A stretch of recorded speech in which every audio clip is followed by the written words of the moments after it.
केदारनाथ में विधानसभा उपचुनाव को लेकर मतदान खत्म होने के बाद अब इंतजार 23 नवंबर का है, जब उम्मीदवारों की किस्मत का फैसला हो जाएगा।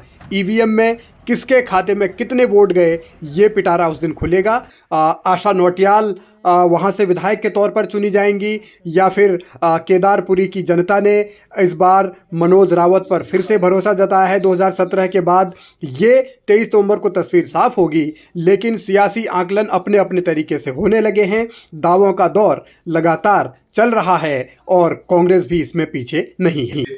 ये निश्चित रूप से कई मतदान केंद्रों के जो हमारे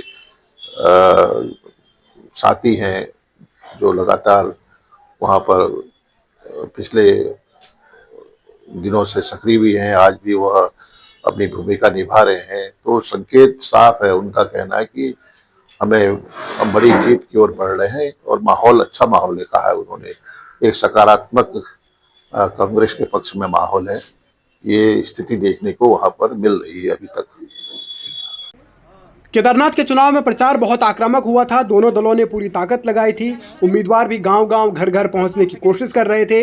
अब मतदान खत्म हुआ है तो सवाल इस बात को लेकर है कि इन ईवीएम में किसकी किस्मत जीत वाली है। ये सब कुछ 23 को तय होगा, लेकिन उससे पहले सरकार के खिलाफ कांग्रेस लगातार हमलावर चुनाव में भी रही और अब भी सवाल उठा रही है। केदारनाथ का चुनाव इस समय पूरी तरह भारतीय जनता पार्टी सरकार के खिलाफ का चुनाव, और अब जनता की आवाज और भारतीय जनता पार्टी की सरकार का जो दुरुपयोग है, जो अहम है, जो घमंड है, और मैंने कई बार आपके मीडिया के माध्यम से कहा है, चाहे यात्रा को लेकर हो, चाहे बद्रीनाथ मंदिर, केदारनाथ मंदिर को लेकर हो, जो चीजें वहां हुई हैं, उन सब को लेकर ये चुनाव कहीं न कहीं इन दो धाराओं में है। एक तरफ अहम सत्ताधारी पार्टी का गुरूर और एक तरफ जनता के पीड़ा, जनता की पीड़ा और भाजपा के सरकार के गुरूर के बीच में, घमंड के बीच का ये चुनाव है। और मुझे पूरा भरोसा है कि जनता की आवाज इस बार जीतेगी, जैसे बद्रीनाथ में जीती है और ऐसी जीतेगी, तो मुझे ये भरोसा है।